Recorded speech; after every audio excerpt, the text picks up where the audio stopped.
Oi, pessoal, tudo bem? Aula 1 ainda, continuação, bloco 3 e 4, tá?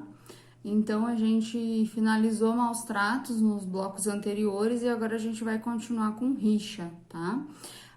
O crime de rixa, ele tá previsto lá no artigo 137 do Código Penal e ele prevê que a pena de detenção de 15 dias a 2 meses ou multa para quem participar de rixa, salvo se for para conter os participantes, né? Salvo se for para separar os participantes, tá? A conduta típica nesse caso, ela significa que você tem que tomar parte na troca de agressões, você tem que ter a intenção de brigar coletivamente, tá? Não basta você brigar com outra pessoa, você e mais um. Tem que ser você, outro e um terceiro, tá? É sempre acima de 3 pessoas para configurar o crime de rixa. O conceito do crime é: a rixa é uma luta desordenada marcada pelo tumulto, que envolve a troca de agressões por pelo menos 3 pessoas, em que os lutadores visam atingir todos os outros indistintamente. O que acontece, gente? O crime de rixa, por ele precisar ter mais de 3 pessoas, a gente fala que ele é um crime plurissubjetivo. Então, precisa ter mais de 3 pessoas participando, tá? Esse número, ele não tem um limite máximo, ele tem só o limite mínimo, 3, tá? Então, quanto à objetividade jurídica, ele é um crime simples e de perigo abstrato. O sujeito ativo e passivo independe, tanto faz, não é um crime específico de mão própria, tá? Qualquer pessoa pode cometer ele. E ao mesmo tempo em que a pessoa é sujeito passivo, ela é sujeito ativo, porque o que é? A rixa, ela se configura com a troca de agressões mútuas, tá? Chutes, socos, pontapés. Então, tem que ter a troca mútua, tá bom? Senão não é rixa. O crime também, ele se caracteriza porque você não consegue individualizar, muitas vezes, a conduta de cada pessoa, de cada integrante, tá? Então, se você conseguir individualizar, você acaba desvirtuando até o crime de rixa. Você consegue, digamos que consiga se capturar lá 10 integrantes. Você não consegue individualizar a conduta de cada um durante a ação. Você só sabe que todos brigaram. Então, todos vão responder por rixa. Por isso que eles não respondem por lesão corporal, tá? O crime, ele acaba não conseguindo fazer essa individualização. É diferente quando a gente tem a rixa qualificada, tá? Também há essa possibilidade. Já na rixa qualificada, pela lesão corporal grave ou pelo resultado morte, você vai ter que necessariamente fazer a individualização da conduta, tá? Porém, todos os que estariam ali brigando e foram identificados vão responder por rixa qualificada, tá? Não responde um por tal coisa, outro por outra coisa. Ou um por lesão corporal, o outro por rixa, tá? Não, todos vão responder por rixa qualificada. O que acontece, o que dá para individualizar, o que a legislação prevê de individualização é assim: a rixa, todos estão brigando, e antes de qualificar o crime com o resultado morte, um dos integrantes deixa de participar, tá? Ele para de participar. Ele vai responder só por rixa, não vai responder pela rixa qualificada, se conseguir individualizar a conduta dele de menor participação ali, tá? Então, ele vai responder até o momento que ele participou. Após o fato, né, vamos supor que ele tenha participado até se consumar a rixa qualificada, ele vai responder por rixa qualificada. Outro exemplo, vamos supor que teve uma rixa qualificada e uma pessoa, um quarto, quinto, sei lá, começou a participar depois que a rixa era qualificada, tá? Então, aquele grupo matou um dos integrantes do outro bando e Depois que houve a morte, um outro veio participar também, tá? Esse outro que veio participar depois do resultado morte, ele não vai responder por rixa qualificada, ele vai responder por rixa simples, tá? Então, a única possibilidade da gente conseguir individualizar as condutas na rixa é esses momentos, tá? Fora isso, todos respondem pela rixa, simples ou qualificada. Tentativa. A tentativa, gente, ela não é aceita, tá? Porque, assim, o simples fato de você iniciar a briga já configura a rixa. Independente se tem resultado de lesão corporal, ainda que leve, não, efetivamente não precisa ter o resultado, tá? Só o fato de já se desorganizar, os grupos brigarem desorganizadamente já configura a rixa, tá?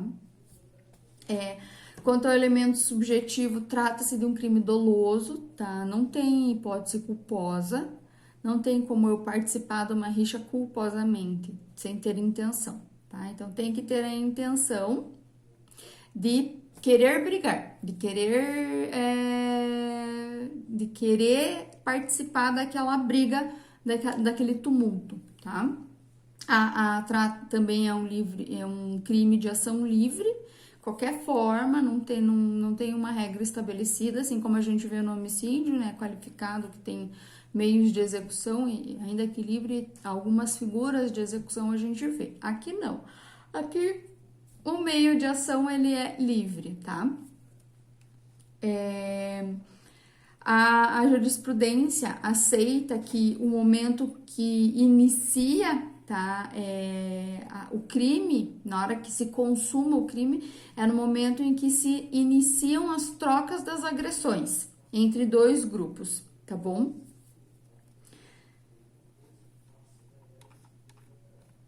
Bom, uma jurisprudência para vocês aqui do TACRIM, de São Paulo. Conceitua-se a rixa como sendo lutas que surgem inopinadamente, envolvendo várias pessoas que voluntariamente adentram no palco dos acontecimentos para o que der e vier, figurando como agressores e agredidos ao mesmo tempo, tá?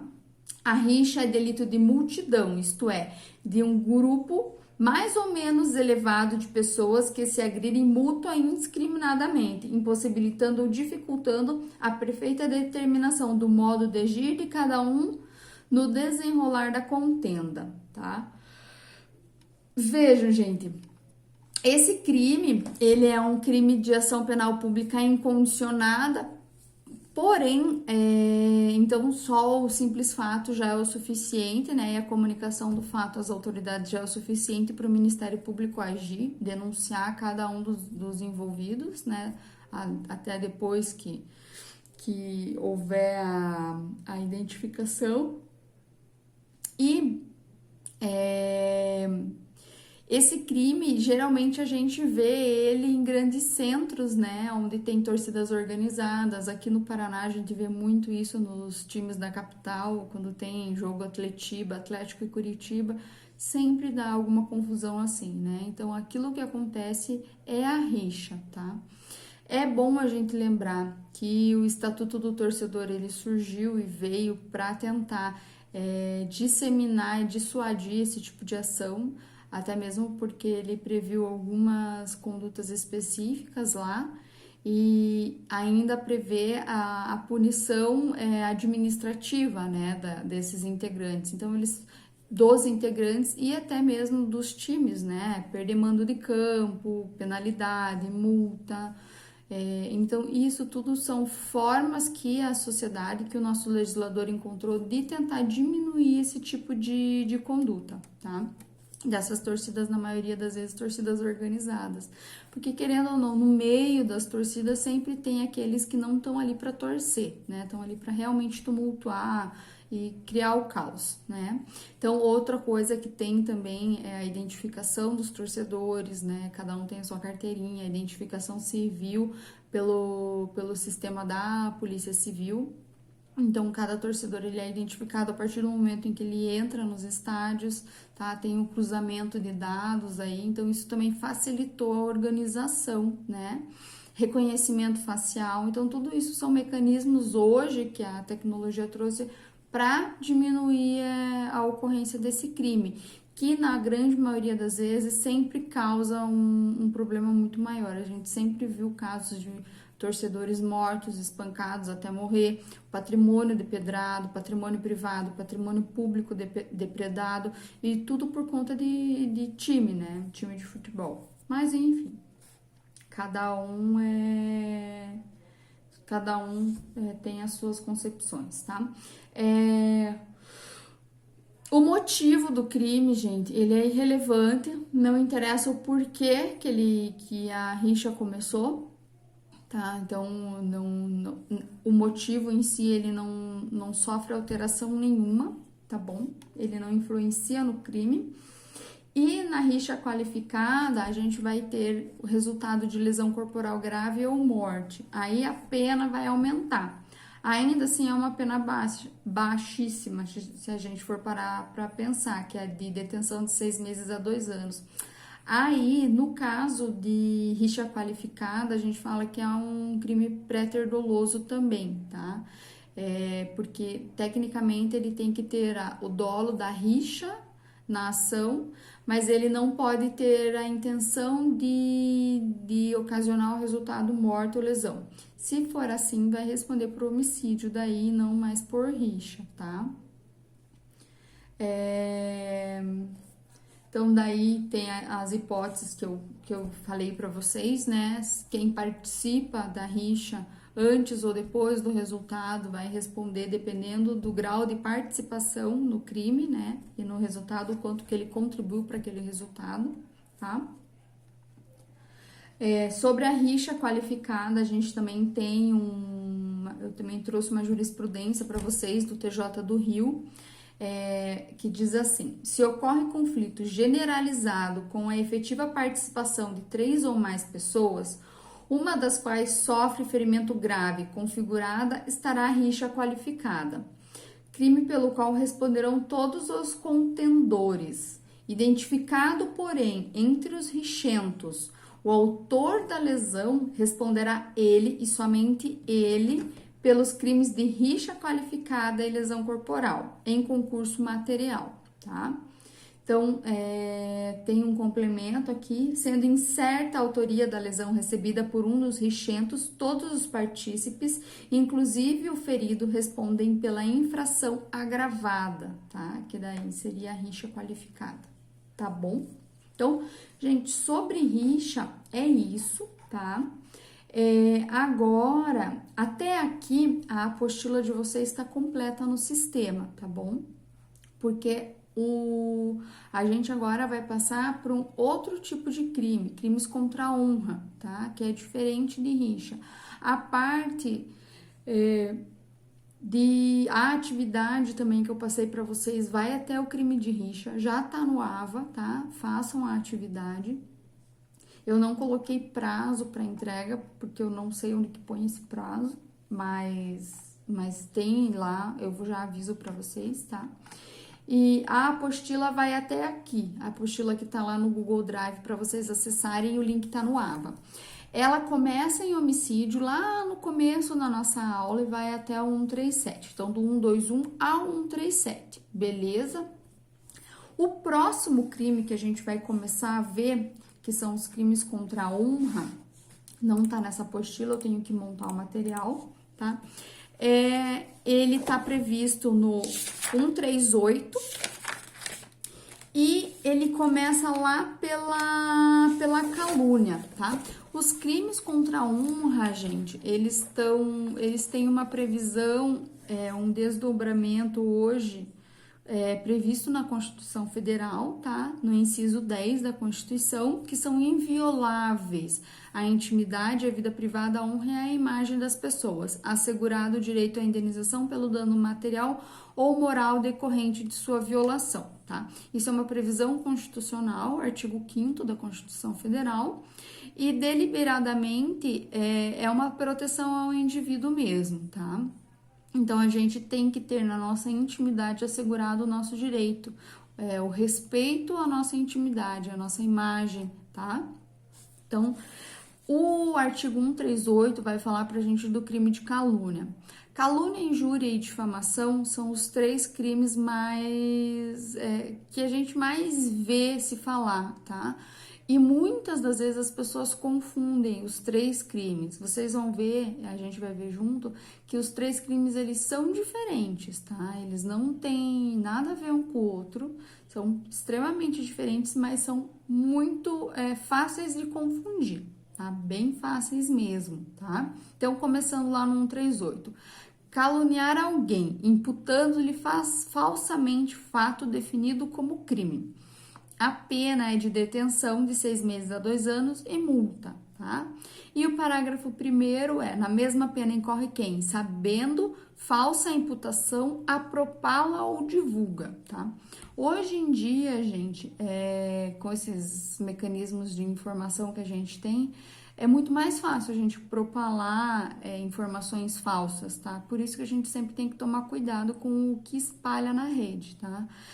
Também, quem pega essa informação e não toma o devido cuidado, também vai responder. E vejam, mas a informação não era falsa, a pessoa cometeu um crime. Tudo bem, você não vai responder por calúnia, mas você vai responder por outro tipo de crime, porque não é teu direito divulgar informações sobre outra pessoa, ainda que a informação seja verdadeira, tá? Então, isso também é muito importante a gente ter em mente, tá? Então, a calúnia, ela é o tipo mais grave de crimes contra a honra, até mesmo porque você imputa falsamente um crime a alguém, tá? Você tá dizendo que aquela pessoa cometeu um crime, tá? A narrativa precisa de uma narrativa, não deve ser um mero xingamento e possui maior credibilidade perante aqueles que ouvem, daí o motivo da maior atenção do direito penal, tá? Também não se faz necessária uma narrativa minuciosa, uma história extremamente detalhada, simplesmente eu falar para que alguém, fulano cometeu um crime, fulano roubou tal coisa, já é o suficiente, tá? Eu não preciso dizer, furtou tal dia, tal hora, em tal momento, tal objeto, tá? Desde que a gente impute um crime a outra pessoa, tá? Não é a mesma coisa que eu adjetivar uma pessoa, tá? Adjetivar a gente vai ver que é um outro tipo de crime, tá? Então, a falsidade, ela pode se referir a 2 aspectos: a existência de fato criminoso, hipótese em que o agente narra um crime que ele sabe que não ocorreu, e a autoria do crime, tá? Então, quando eu atribuo a tal pessoa a autoria de determinado crime, tá bom? Mas o agente tem ciência que aquela pessoa não cometeu aquele crime. Então, eu posso dizer de 2 formas, tá? Só recapitulando. Eu imputo um fato criminoso a uma pessoa ou eu imputo a autoria do crime àquela pessoa, tá? São 2 coisas um pouquinho diferentes. A falsidade da imputação é um elemento normativo, tá? Se a informação for verdadeira, não comete o crime de calúnia, que nem eu falei, comete outro crime, mas não comete o crime de calúnia, porque calúnia, aquela afirmação, ela tem que ser falsa, tá? Aquela pessoa não pode ter cometido o crime, não pode ser o autor do crime. O crime pode ser verdadeiro, ainda que ocorreu, tá? Mas a imputação é falsa e eu sabidamente sei que é falsa, tá? Outra coisa importante do elemento volitivo, além da falsidade, é eu saber que não é verdade, tá? A falsidade da informação e a minha ciência, porque às vezes a pessoa acha que é verdade, tá? A pessoa efetivamente acha que é verdade. Aí a gente tem uma atipicidade da conduta, tá? Mas veja, o dolo, ele é intencional. Eu tenho que ter aquela intenção de, tá? Tem esse detalhe. O bem jurídico é a honra objetiva, porque é como o exterior, a sociedade me vê, tá? Como a sociedade sabe de mim. O meu bom nome, a minha reputação, tá bom? E o elemento subjetivo é o dolo de ofender a minha honra, tá? A minha honra objetiva. A gente vai ver que existem dois tipos de honra, a objetiva e a subjetiva. No crime de calúnia e difamação, o bem jurídico protegido e ferido é a honra objetiva, que é a forma com que o exterior, as pessoas, a sociedade me veem, tá? Já na injúria, o bem jurídico tutelado e ferido é a minha honra subjetiva, a forma com que eu me enxergo, eu me vejo, tá? Fere o que eu sinto sobre mim, tá? Então é um pouquinho diferente. No próximo bloco, a gente vai começar a ver os meios de execução, tá? Aí vai ser aula 2, bloco 1, beleza?